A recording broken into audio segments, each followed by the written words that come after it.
Alright, welcome everyone.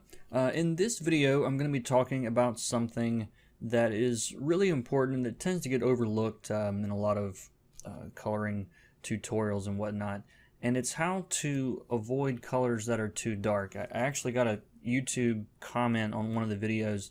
I get this question quite a bit, but this particular person had turned in some work to a publisher, and they were basically saying that they needed to watch their K values, and they were told, that the colors were too dark. They need to watch their K values. They told them to find my channel, which I thought was awesome.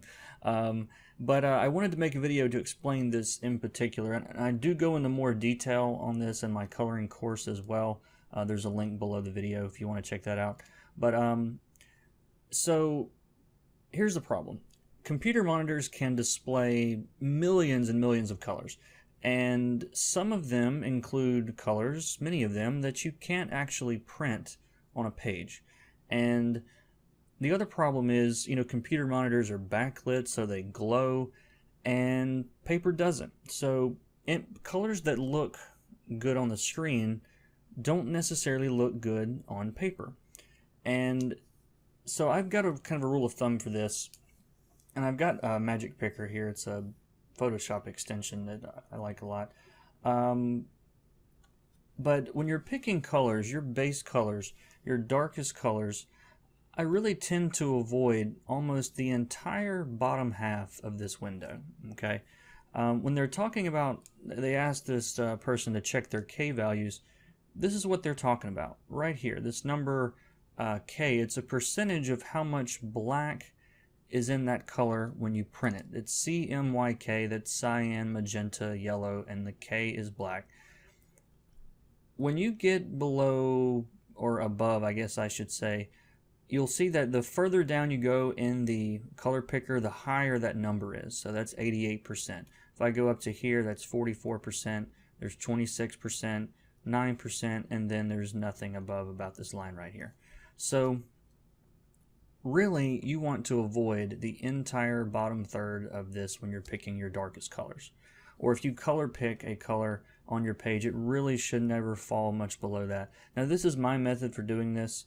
There are other, people probably track this in different ways. To me, this is what makes the most sense to me, is just to not pick those colors that start down there.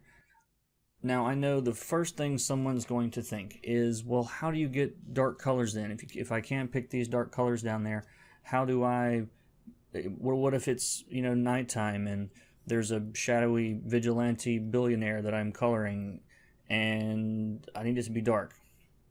You want it to be the darkest thing on the page, okay? What I did, I've got a couple of images here.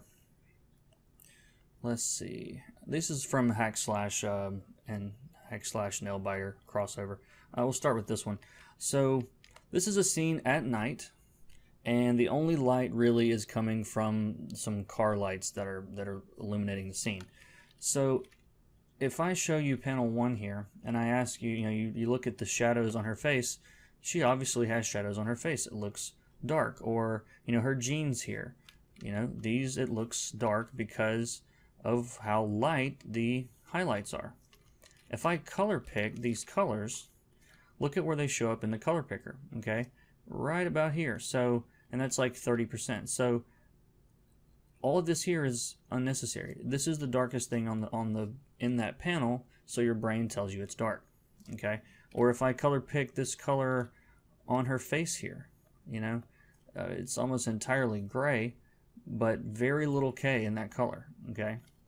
So, and on this panel, or this page I should say, again, they're driving at night. The sky is not that dark at all. This car that looks like it's kind of in shadow, again, if you look at where it's popping up here on the color picker, I'm like halfway down the window here, just about. Again, we're at night. The back of the van here, it's in shadow, but if I color pick it, again, it's about the halfway point. So that's really it. The other thing you may want to be aware of is your monitor brightness. my monitor is set to 30 out of 100 on the brightness because I don't want it blasting me with bright light and making me think my colors are lighter than they actually are. You know, so even in panel 3 here, you know, if I color pick that shadow, I mean, it's like 6 because everything else is so bright. So that's what publishers are talking about when they're talking about avoiding dark colors. If your colors are much darker than this, it's going to print badly. It'll look okay on your screen. It'll look terrible when it gets printed. So anyway, I hope you guys enjoyed this video. Click the like button down there below it if you did. You can also subscribe if you want to keep up and get more of these. If this was a little too technical, a little too advanced, check out my video called The Basics that really breaks down all the basics. And there's also a free webinar that I have, or a webcast, whatever you want to call it. You can register for that in the description down there. There's a link for that. And there's also a link to my coloring course, which is huge. It's 10 hours of fun stuff just like this. So anyway, glad you guys enjoyed it. Hope you did. See you in the next one.